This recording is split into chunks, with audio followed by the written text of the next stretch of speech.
여러분은 고향이 어디십니까? 다들 고향 있으시잖아요. 예. 지금도 여러분 고향에 가시면 아는 사람들이 많이 있습니까? 또 고향에 가시면 여러분을 반갑게 맞이해 주는 그런 사람들이 많이 있습니까?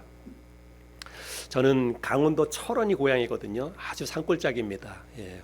그런데 제가 고향을 떠난 지가 오래됐으니까 지금도 저희 막내 누님이 강원도 철원에 살고 계시긴 하지만 이제 가끔 이렇게 고향에 가면 아는 사람보다 모르는 사람이 훨씬 더 많습니다. 동네에도 이제 타지에서 이사 와서 사는 사람들이 훨씬 더 많아요. 그래서 제가 가면 저를 반겨주기는커녕 저 사람이 또 어떤 사람인데 이 동네 왔나 이렇게 좀 의심의 눈치로 바라보는 것 같고 그렇습니다. 오늘 말씀은 예수님의 고향인 나사렛에서 푸대접을 받는 그런 이야기입니다. 푸대접 정도가 아니라 예수님이 죽음에까지 내몰리는 그런 이야기가 오늘 본문에 기록되어져 있습니다. 도대체 왜 그런 일이 예수님의 고향 땅에서 그런 일이 있었는지, 왜 예수님의 고향 사람인 나사렛 사람들이 예수님을 죽이려고 했는지 오늘 우리가 함께 이 말씀을 좀 나눠보려고 합니다. 지난주에 우리가 마귀 사탄이 예수님을 40일 동안 시험한 그런 이야기를 살펴보았죠. 예수님을 세 가지로 마귀 사탄이 시험을 했는데 우리 한번 좀 리마인드 해볼까요? 첫 번째는 돌이 떡이 되게 해보라 이렇게 시험을 했고, 두 번째는 내게 무릎을 꿇으면 이 천하 만국을 다 너에게 주겠다 그렇게 시험을 했고, 세 번째는 성전 꼭대기로 예수님을 인도에 가서 성전 꼭대기에서 한번 뛰어내려보라 이렇게 예수님을 시험을 했죠. 이 세 가지 시험을 예수님이 다 물리치셨는데 예수님이 어떻게 물리치셨습니까? 말씀으로 물리치셨습니다. 똑같이 신명기 말씀을 인용하면서 하나님의 말씀에 이렇게 기록되었다라고 하면서 마귀 사탄의 시험을 다 물리치셨습니다. 그래서 우리가 그런 말씀을 살펴보면서 우리에게도 예수님도 시험을 당하셨다면 우리에게는 뭐 오죽 더 하겠습니까? 그래서 우리에게 다가오는 많은 시험과 유혹을 우리가 물리치기 위해서는 우리도 철저하게 하나님의 말씀으로 무장이 되어 있어야 된다. 하나님의 말씀이 우리의 삶을 지켜내는 무기다라고 하는 것들을 말씀을 나눴습니다. 근데 이제 예수님이 사탄의 유혹을 다 물리치신 이후에 고향 땅인 나사렛으로 가셨습니다. 근데 우리 성경을 읽어보면 예수님이 성인이 된 이후에는 고향 땅인 나사렛에서 이렇게 머물던 시간이 그렇게 많지 않았어요. 근데 우리도 그렇지 않습니까? 우리도 이제 자라다 보면 성인이 되면은 다 객지로 가서 어찌든지 객지에서 이렇게 생활하는 것들이 많이 있죠. 우리 예수님은 성인이 된 이후에 주로 어디서 생활을 하셨냐면 갈릴리, 북쪽에 있는 갈릴리 지방에서 사역을 많이 하시고, 가끔씩 유대인의 명절인 그 때가 되거나 그러면 이제 절기를 지키기 위해서 예루살렘으로 내려가시기도 하고 그러셨습니다. 근데 이제 나사렛에 가셨는데, 나사렛으로 가신 주님이 유대인의 관례에 따라서 회당에 가셨습니다. 당시 유대인들은요, 이제 회당을 지어놓고 늘 이 회당에 자주 모였습니다. 특별히 안식일이 되면 유대인들이 다 회당으로 모여요. 그래서 회당에 모여서 뭘 하냐면 그날 이제 미리 순서가 짜여져 있습니다. 그래서 정해진 어떤 설교자가 있습니다. 그래서 정해진 설교자가 모여 있는 이 유대인 사람들 앞에서 하나님의 말씀인 그 말씀을 먼저 낭독을 합니다. 이 당시에는 이제 주로 구약 성경이 되겠죠. 그래서 모세의 율법을 중심으로 한 이 토라, 그래서 율법을 낭독을 하고, 그리고 나서 자기가 읽은 그 구약 성경 말씀을 이렇게 쭉 설명을 하는 거예요. 오늘날로 보자면 이렇게 설교하는 것입니다. 목회자들이 하나님의 말씀을 읽고 설교하는 것과 똑같은 그런 거지요. 근데 예수님이 그날 그 안식일에 회당에 설교자로 미리 정해져 있었는지, 아니면 예수님이 갑자기 오셨는데 사람들이 예수님에게 어떤 순서를 내줘서 예수님이 이렇게 말씀을 전할 수 있는 기회를 얻었는지 정확히 알 수는 없어요. 아무튼 그날 이제 설교자가 예수님이셨다라고 하는 것입니다. 그래서 예수님이 많은 사람 앞에서 이제 다른 사람이 건네준 이 성경을 들고 말씀을 읽는데, 그 당시의 성경은 우리들이 가지고 있는 이런 성경 같은 이런 게 아니고 두루마리 성경이었습니다. 여러분 두루마리 알죠? 똘똘똘똘 이렇게 말아서. 그래서 이렇게 두루마리 성경을 이제 부분이겠죠. 그 두루마리 성경에 많은 분량을 다 적을 수는 없으니까 한 부분을 적은 두루마리 성경을 누군가가 건네줬어요. 그래서 건네준 두루마리 성경을 쫙 펼쳐서 읽는데, 그 두루마리 성경, 예수님이 읽었던 두루마리 성경은 이사야 성경이 기록되어져 있는 이사야 말씀이었는데, 그날 예수님이 읽었던 그 두루마리 성경의 본문 말씀이 이사야 61장 1절부터 3절까지 있는 말씀이었습니다. 어떤 사람들은 그냥 우연히 예수님이 성경을 쫙 펼쳤는데 그날 우연히 읽었던 본문 말씀이 이사야 61장이었다, 이렇게 이야기하는 분들도 있어요. 그런데 제가 보기에는 그것보다는 예수님이 의도적으로 이 이사야 61장 1절부터 3절, 뭐 이제 두루마리 성경에는 그 앞부분도 있을 수 있고 뒷부분도 있을 수 있는데, 예수님이 이제 그 부분을 딱 선택해서 읽었다라고 그렇게 해석하는 게 맞다, 저는 생각을 합니다. 예수님이 읽었던 이사야 61장 1절부터 3절까지가 어떤 말씀인지 오늘 본문에서도 인용하고 있지만, 이사야 말씀을 한번 우리 찾아서 읽어보겠습니다. 주 여호와의 영이 내게 내리셨으니 이는 여호와께서 내게 기름을 부으사 가난한 자에게 아름다운 소식을 전하게 하려 하심이라. 나를 보내사 마음이 상한 자를 고치며 포로된 자에게 자유를, 갇힌 자에게 노임을 선포하며 여호와의 은혜의 해와 우리 하나님의 보복의 날을 선포하여 모든 슬픈 자를 위로하되 무릇 시온에서 슬퍼하는 자에게 화관을 주어 그 죄를 대신하여 기쁨으로 그 슬픔을 대신하며 찬송의 옷으로 그 근심을 대신하시고 그들이 의의 나무 곧 여호와께서 심으신 그 영광을 나타낼지라 자라 일컬음을 받게 하려 하심이라.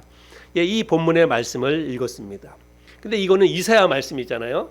그러니까 이사야 말씀이니까 이 말씀은 사실 하나님께서 이사야 선지자에게 주셨던 그런 말씀입니다. 그래서 이 말씀의 원래 뜻은 1차적으로 당시에 이스라엘 백성들이 바벨론 포로 생활에 있었으니까 그 포로에서 이스라엘 백성들을 하나님께서 풀어주시겠다, 자유를 주시겠다, 그런 어떤 말씀이 1차적으로는 해석이 될 수가 있습니다. 그런데 그거는 이제 1차적인 그런 해석이고, 그보다는 이 말씀이 주님이 이 땅에 있는 모든 사람들, 죄와 죽음에 갇혀 있는 이 사람들에게 참 생명을 주시고 참 자유를 주시기 위해서 예수 그리스도가 메시아로 이 땅에 오실 것을 미리 이사야 선지자를 통해서 예언해 주신 그 예언의 말씀이라는 것입니다. 우리가 이 말씀을 그렇게 이해를 해야 합니다. 그래서 예수님께서 사실은 그렇게 보자면 예수님 당신을 향한 말씀이잖아요. 그렇죠? 예수님이 메시아로 이 땅에 오셨으니까. 그래서 예수님이 이 말씀을 쭉 낭독을 하고 나서 이제 이 말씀이 무슨 의미인지를 거기 앉아있는 유대인들에게 쫙 설명을 해줬어요.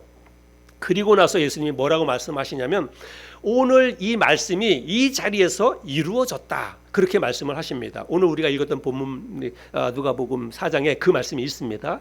그래서 오늘 이 자리에서 이 말씀이 이루어졌다, 이런 말씀을 하세요. 그 말은 무슨 말이냐면 내가 바로 여기에 기록되어져 있는 하나님이 보내주시겠다라고 하신 그 사람 메시아가 바로 나다, 그런 의미거든요.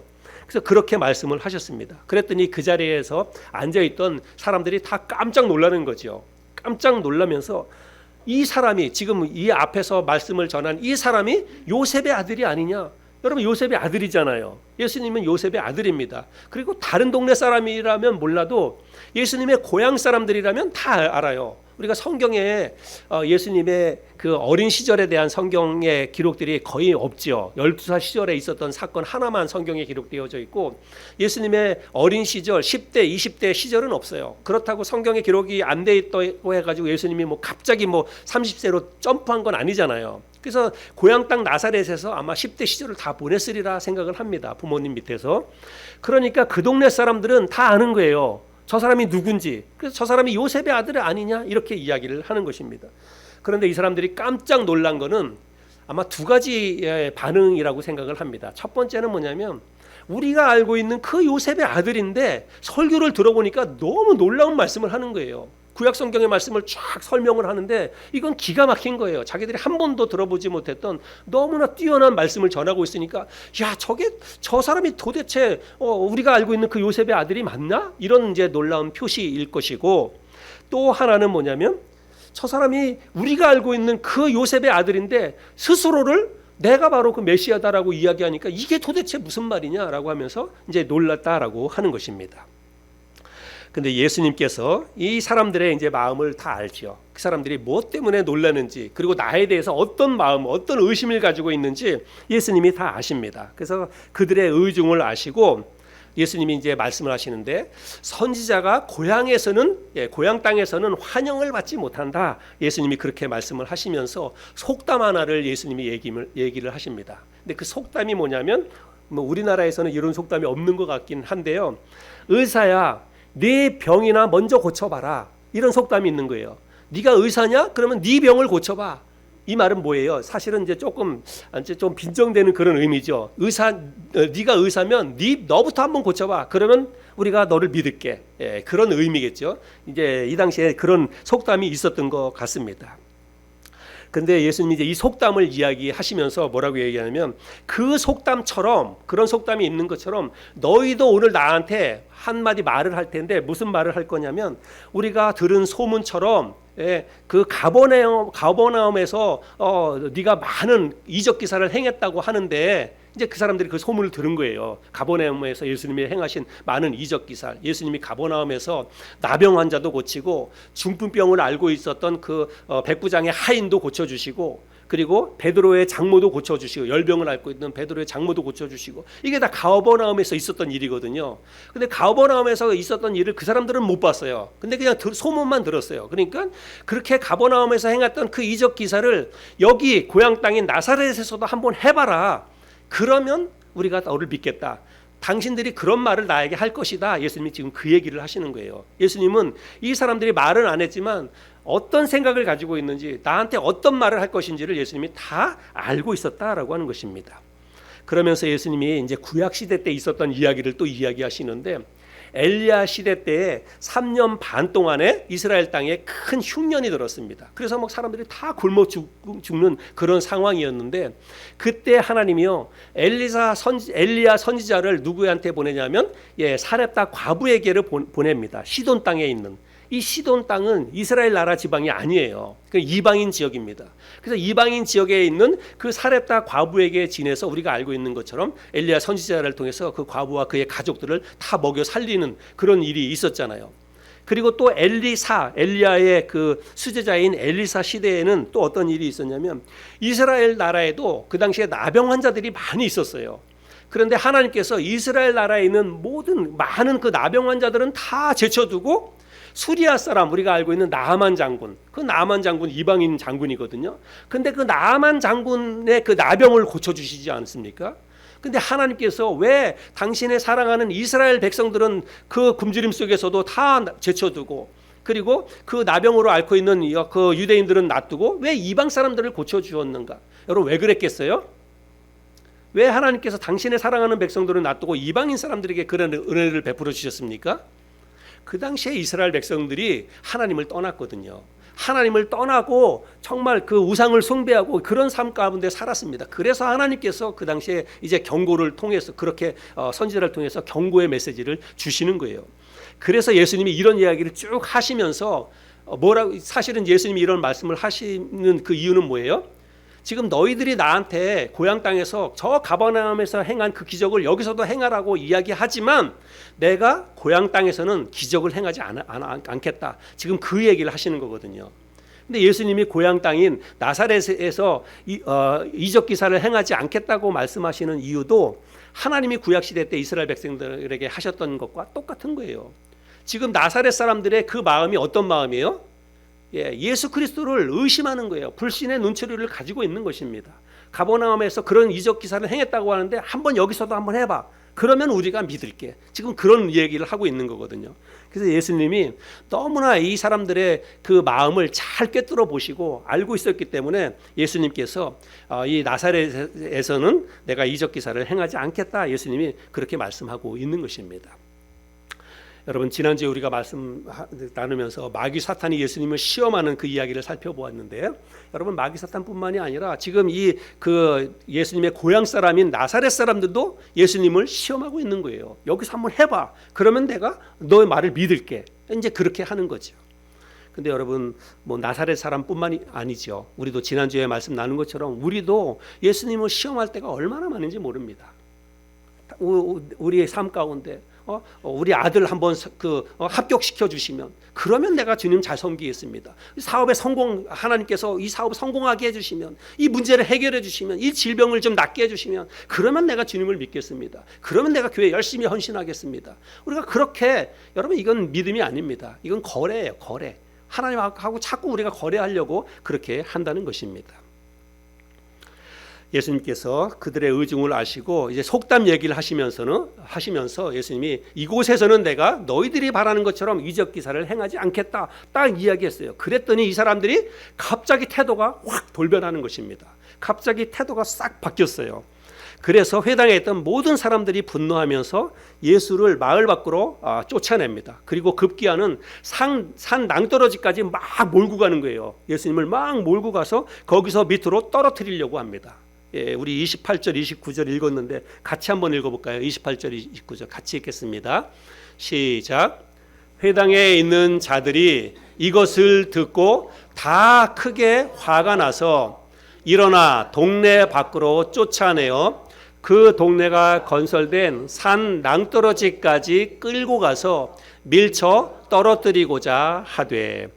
여러분, 이거는요, 이게 산 낭떠러지까지 사람을 쭉 밀고 가서 어떻게 할 수 없어가지고 스스로 뛰어내리도록 하는 거예요. 근데 이거는 이 당시에 이 사람들이 한 번 이런 일이 있었던 게 아니라 이 유대 사회에서 반역자라든지 배신자라든지 이런 사람들을 처단하는 수단이었다고 합니다. 그런 사람들을 딱 세워놓고 사람들이 막 군중이 몰려가서 몰아내는 거예요. 그래서 어떻게 할 수 없이 떨어져 죽도록 그렇게 만드는 것입니다. 여러분, 예수님이 어떻게 되셨을까요? 낭떠러지에서. 네, 어떻게 되셨을까요? 그 다음 30절인데 우리 읽어볼까요? 시작.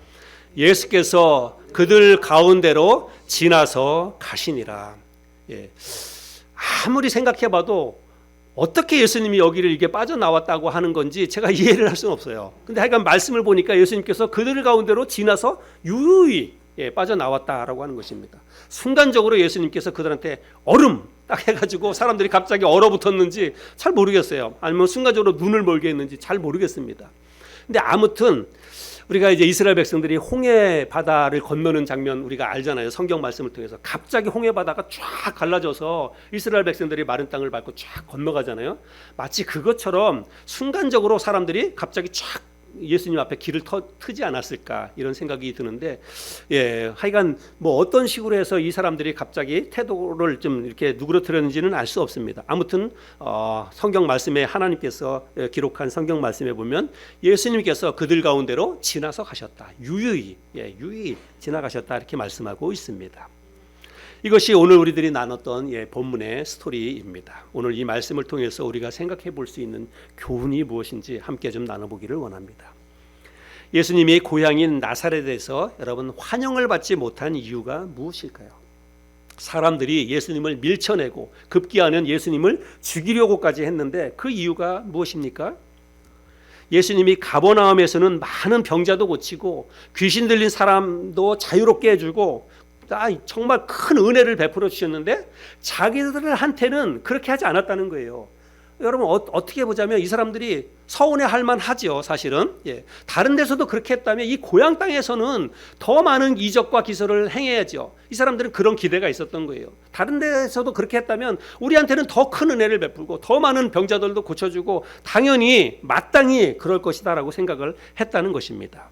그런데 그렇게 하지 않으니까 괘씸하다고 생각한 거죠. 근데 여러분, 예수님이 왜 그들에게 그렇게 하시겠다고 말씀하셨는지를 우리는 깊이 생각해야 됩니다. 왜 예수님이 고향 땅인 나사렛 사람들에게 은혜를 베풀어 주지 않고 그렇게 병자들 고치지 않고 그렇게 하시겠다라고 말씀하셨는지를 우리는 잘 되새겨 봐야 됩니다. 제가 말씀드린 것처럼 그들의 마음이 불신앙으로 가득 차 있었기 때문이에요. 의심을 하면서 예수님을 바라보고 있었기 때문에 예수님이 그렇게 그들에게는 은혜를 베풀지 않겠다고 선언을 하신 것입니다. 아마 이 나사렛 사람들은 다른 지역에 있는 사람들보다 어떻게 보자면 예수님에 대한 이 불신앙, 의심의 마음이 훨씬 더 컸어요. 여러분, 왜 그랬겠습니까? 다 보고 알잖아요. 예수님을 다 알잖아요. 어렸을 때 보던 그 예수인데, 그 요셉의 아들 예수인데 저가 어떻게 중풍병자를 고쳤는가, 저가 어떻게 나병 환자를 고쳤는가 말도 안 돼. 저가 어떻게 우리가 보던 그 요셉의 아들 나사렛 예수인데 저가 어떻게 메시아가 될 수가 있는가라고 생각을 하는 거예요. 그래서 이건 말도 안 돼. 네가 진짜 메시아라고 하면, 네가 정말 그 가버나움에서 그런 일을 행했다고 하면 우리들이 보는 눈앞에서 여기서 당장 한번 해봐. 그러면 우리가 믿을게. 지금 이들이 그렇게 하고 있다는 거예요. 여러분, 예수님의 입장에서 볼 때는 이게 엄청난 의심이고 불신앙 아닙니까? 그래서 이런 사람들에게는 예수님께서 은혜를 베풀 수가 없었다라고 하는 것입니다. 엘리야 시대에 3년 반 동안 큰 흉년이 들어서 수많은 사람이 굶어 죽어갈 때 하나님이 왜 당신의 백성인 이스라엘 사람들을 외면하고 시돈 땅에 있는 그 사렙다 과부 한 사람에게만 은혜를 베풀어 주셨는지 우리가 그거를 간과하면은 안 됩니다. 엘리사 시대에 이스라엘에도 많은 나병 환자가 있었는데 하나님이 정말 특별히 사랑하시는 이스라엘 백성들의 그 나병 환자는 제쳐두고 왜 그 나아만 그 장군 한 사람을 고쳐주셨는지를 우리는 기억해야 됩니다. 그들이 하나님을 떠나서 불신앙 가운데 있었기 때문에 하나님께서 그들에게 그런 은혜를 베풀어 주지 않은 것이죠. 오늘 주님께서 나사렛에서도 기적을 베풀지 않은 이유도 역시 동일합니다. 오늘 우리는 이 말씀을 통해서 정말 우리 하나님이 주시는 이 교훈의 말씀을 마음속에 잘 새겨야 될 줄로 여겨집니다.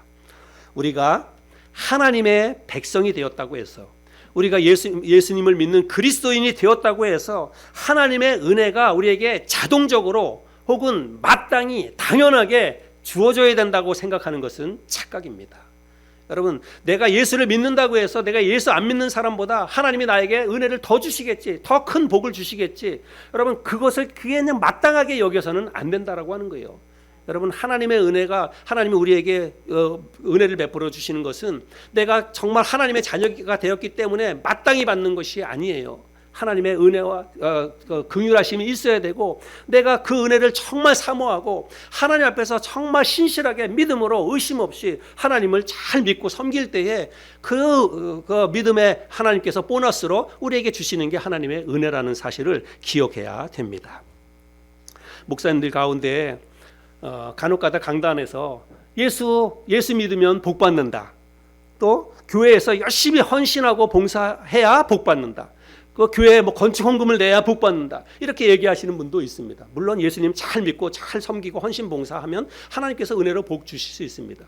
그런데 여러분, 우리가 그런 목적으로 예수님을 섬기거나 또 그런 것을 마음속에 두고 내가 이렇게 주님을 섬기면 하나님이 우리 가정 복 주시겠지, 내가 그렇게 하면 우리 자식 잘 되겠지, 단지 그런 생각만 가지고 우리가 헌신하고 봉사한다면 의도가 잘못된 거예요. 목적 자체가 잘못된 것입니다.